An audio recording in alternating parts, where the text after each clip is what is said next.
Billionaires believe their money opens every door. But there are homes whose value is measured not in dollars, but in centuries of law, power, and secrecy. Crowns, empires, and sacred treaties have locked these properties away. Not even $100 billion can buy them. What makes these houses truly untouchable, and who draws the line between wealth and real authority? Buckingham Palace stands at the heart of London, its sheer scale and grandeur unmatched, 775 rooms and 39 acres, with a hypothetical price tag hovering near $5 billion. Yet no deed could ever change hands. The palace is not a private asset, but the property of the Crown, held in trust for the nation under the Crown Estate Act of 1961. Commissioners manage the estate, bound by law to preserve its value for the public good, not for any individual. No monarch can sell it, no billionaire can mortgage it, and no foreign prince could ever claim it, no matter the sum. Even during parliamentary debates over royal finances, proposals to privatize or part with the palace have been dismissed as constitutionally impossible. Its status as an inalienable state asset is reinforced by public sentiment, with over 70% of Britons opposing any sale. Here, wealth meets a wall built from centuries of law and tradition, an address forever beyond the reach of money. Within Beijing's ancient heart, the courtyards and palaces bordering the Forbidden City are locked behind a firewall of law. China's law on protection of cultural relics, first enacted in 1982 and strengthened through multiple amendments, declares these imperial-era residences as national treasures. Article 15 is blunt. No individual or entity may damage, reconstruct, or transfer immovable cultural relics.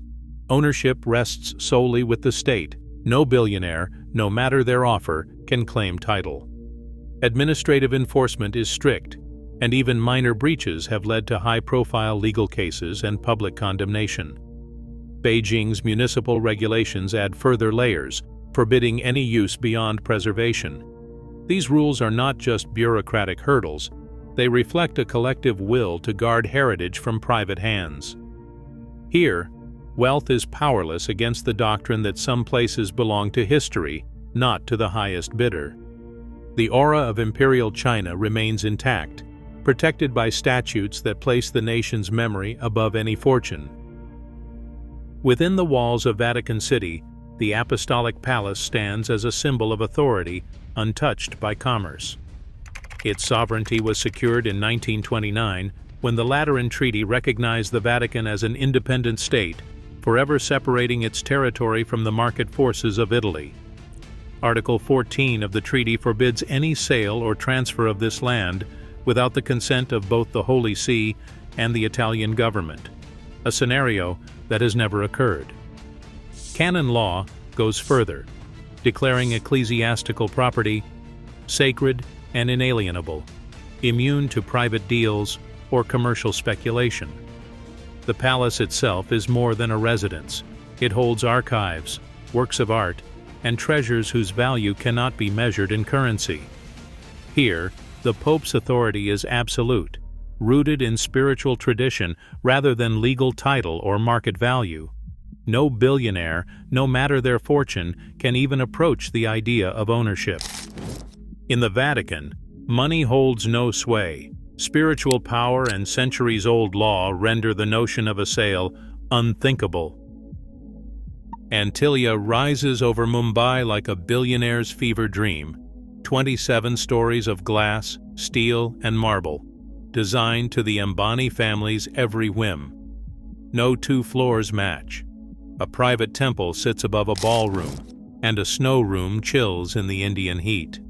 The building is supported by a staff of 600, each elevator programmed for privacy, each garden suspended high above the city's chaos. With a construction bill surpassing $2 billion, Antilia is less a house and more a vertical monument to personal taste. Yet this level of customization turns it into a puzzle no buyer can solve. Its floor plans, religious spaces, and mechanical quirks make resale almost unthinkable. In Mumbai's tight zoning environment, The building's identity is so bound to its owners that for all its value, it stands unsellable. A palace built for one, but watched by millions. At the edge of Nevada's Groom Lake, the world's most secretive address remains invisible by law. Area 51's residential compounds, built for engineers, pilots, and intelligence staff, exist only in redacted procurement files and blurred satellite images. Housing contracts released under the Freedom of Information Act arrive with entire pages blacked out, listing unit counts and locations as classified. Civilian title is barred by national security statutes.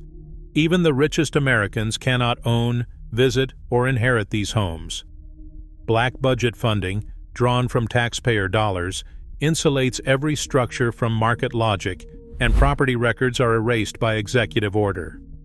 Here, secrecy itself becomes the barrier. Ownership is not just forbidden, it is erased from public reality. For billionaires, no offer can pierce the silence enforced by the security state.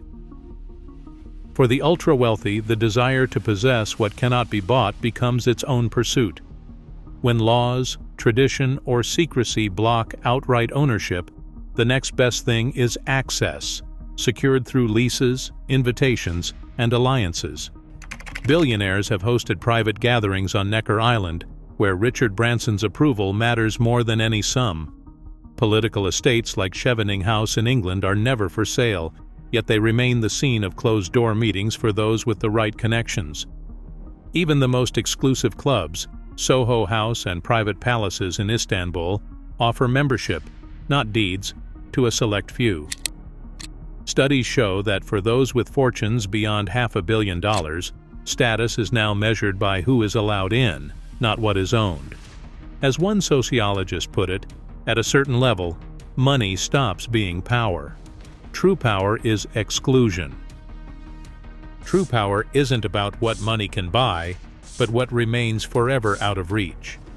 Even in an age of limitless wealth, some walls are built to never open. What would you choose?